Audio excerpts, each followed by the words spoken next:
Plus de 400 participants, décideurs, entrepreneurs et bailleurs de fonds étaient présents à cette importante rencontre.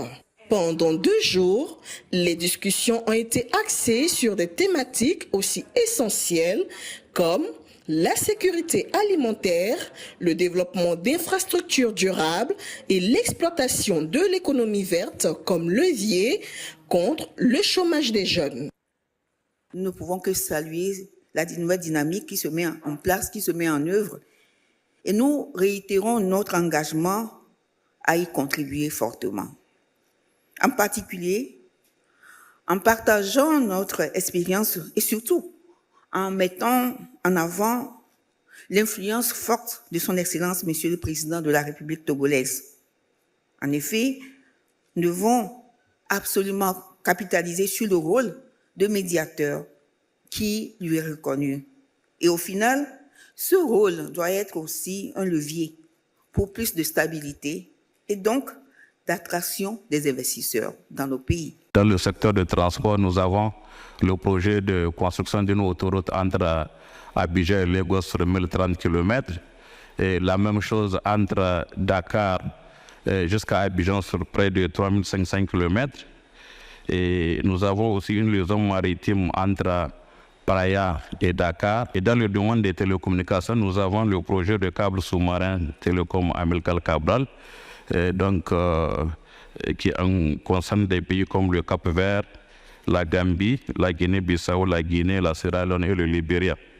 Et plus d'autres projets de parcs solaires en énergie, ainsi que naturellement des projets nationaux. Lors de ce forum, les experts se sont penchés sur une question cruciale: comment transformer l'économie de la région dans un contexte mondial et régional difficile. Ça a été également l'occasion pour les investisseurs et les promoteurs de mettre sur pied des projets transformationnels qui inspirent la croissance économique et positionnent la région de la CEDEAO comme une destination privilégiée pour l'investissement. Le premier, c'est l'agriculture.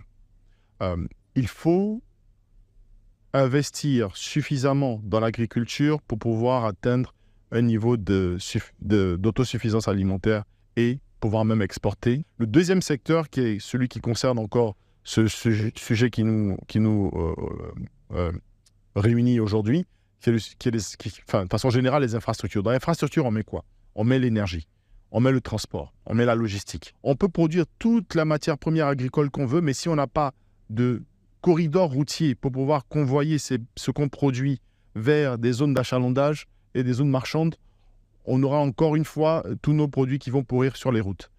Et voilà, et je pourrais vous citer des milliers d'exemples. Mais pour moi, c'est fondamental de pouvoir combler les déficits qui existent aujourd'hui au niveau de ces 2 secteurs. Nous avons déjà le traité qui encadre l'intégration économique et régionale. Ce qu'il faut plutôt mettre en place, c'est de faire en sorte que les contenus de ce traité et les actes additionnels qui accompagnent puissent être à la portée de la population. Le défi, c'est le commerce transfrontalier.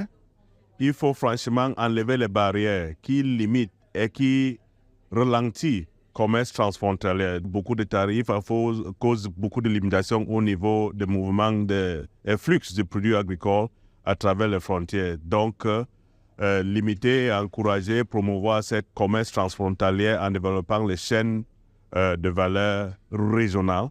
Notons que ce rendez-vous de Lomé qui s'est achevé hier vendredi survient dans un contexte tendu marqué par l'annonce choc du retrait des pays de l'Alliance et des États du Sahel de la CEDEAO. Une annonce qui menace de redessiner les alliances économiques et de remettre en question la participation de ces pays au capital de la Banque d'investissement et de développement de la CEDEAO. Christina Niaouré, CGTN français.